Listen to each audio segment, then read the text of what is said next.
It took me a while to summon the courage to sit down and write this all out, but I finally did it. I know Halloween is a while out, but take this as a warning. I hardly ever see anyone talking about this, as I doubt there's ever anyone left to tell the tale, so I guess I have to take matters into my own hands. If you're reading this, please, take this as a cautionary tale, and don't get yourself into this same shitty situation I find myself in last year.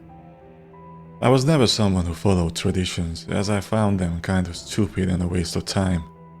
So every Halloween I just sat in my living room watching TV and drinking beer in the dark with the blinds shut. That way, it looked like no one was home and no kids would come knocking. It usually did the trick, as I never even bothered with decorations, so my house seemed uninteresting to trick-or-treaters. I promised myself that if I made it out alive, I'd never make that mistake again. So this year gets to be my do-over. Anyways, I thought this Halloween would be a night like any others, so I did my usual routine, shut all the blinds, locked all my doors, and made sure all the lights were off. Then I made my way into the living room, kicked off my shoes, and settled in with a beer to watch some stupid old movie. I was about a fourth of the way into the movie and 2 bottles down when I heard knocking at my door. I figured it was some group of annoying little kids who wanted as much candy as they could get their greedy little hands on, so I ignored it. The knocking came again, only this time it was louder. More urgent, 7 quick, hard knocks. Brushing it off, I kept my butt in my chair and stood my ground. The 3rd time, the knocking stopped abruptly after the 4th knock. Shrugging, I kept watching my movie. Somewhere along the way, probably about halfway in, I dozed off, only to be awoken by knocking again. This time, it pissed me off.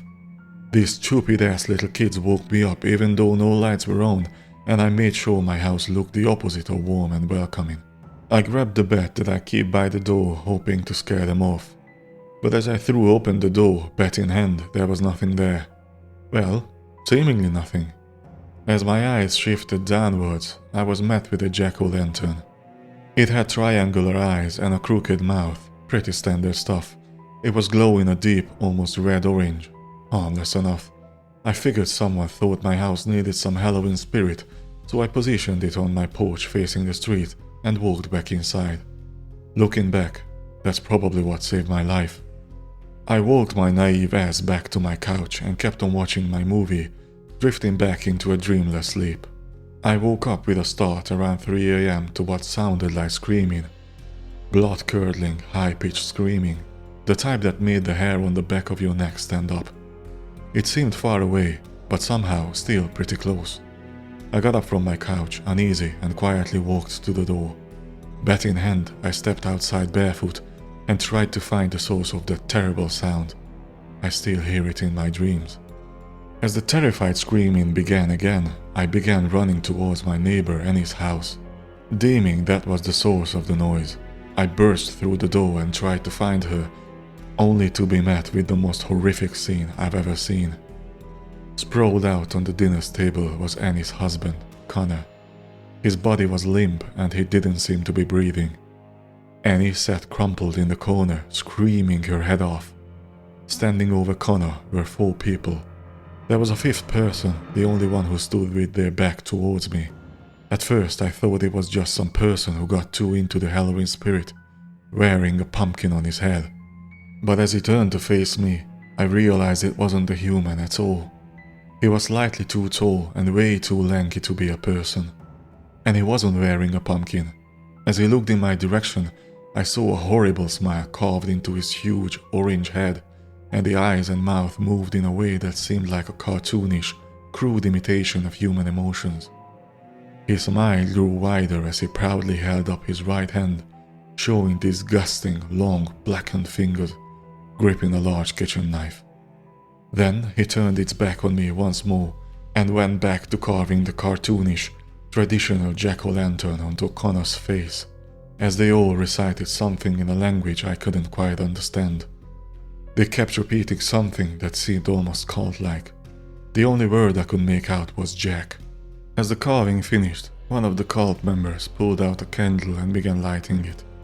The macabre pumping being grabbed the butcher's knife from the counter and in one swift movement severed Connor's head from his body with a sickening crunch.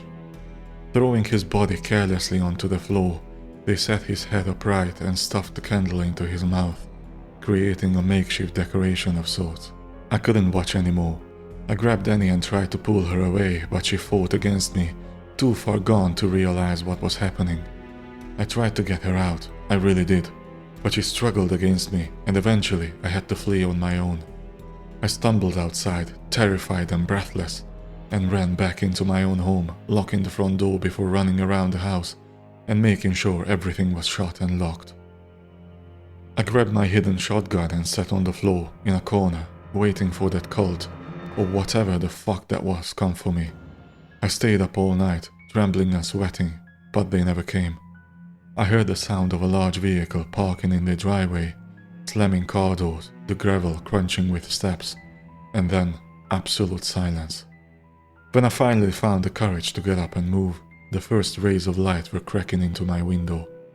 I peered outside my window, hoping to see police cars and an ambulance. To my dismay, there was nothing. Not a single sign of movement. I slowly made my way outside, approaching the house carefully. The door was wide open, but there was nothing inside. Absolutely nothing. The house was wiped clean, not a sign of a struggle. Hell, not even a trace of anyone being there in a long, long time. No trace of Annie or Connor, no furniture, nothing. Trembling, I raced back into my house, once again locking the door and double-checking everything. By the next time I left my house, there was a sign on their porch that said the house was for sale. I scoured the internet for any detail on the gruesome events I had witnessed not even a day ago, but hours and hours of searching left me empty-handed. There was absolutely nothing about any crimes committed in my town. No records of Annie and Connor Sullivan, absolutely nothing, until I stumbled upon a very well-hidden 2-year-old article. It talked about the Hallows Eve Cult, a group of religious rejects who all believed that Halloween was a true night of worship, the reign of their leader, Jack the Nightwatcher, and then the ultimate sign of devotion was a jack-o'-lantern outside a home. If someone dared disrespect this delusional idea, they were rumored to search and find houses with nothing to show and take matters into their own hands. They performed the gruesome ritual, then leave the twisted decoration on the porch. They did this to as many houses as they could find, until the crack of dawn.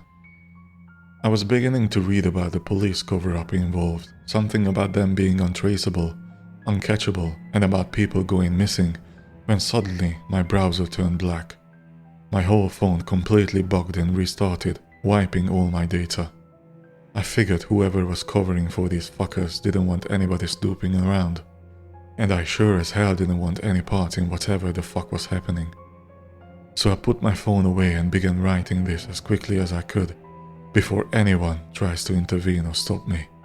If you're reading this, even if no one goes trick-or-treating in your neighborhood, or even if you think it's a stupid little tradition, or for whatever reason, take this as a warning.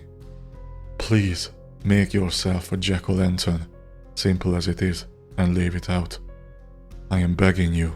You never know who's watching in the night.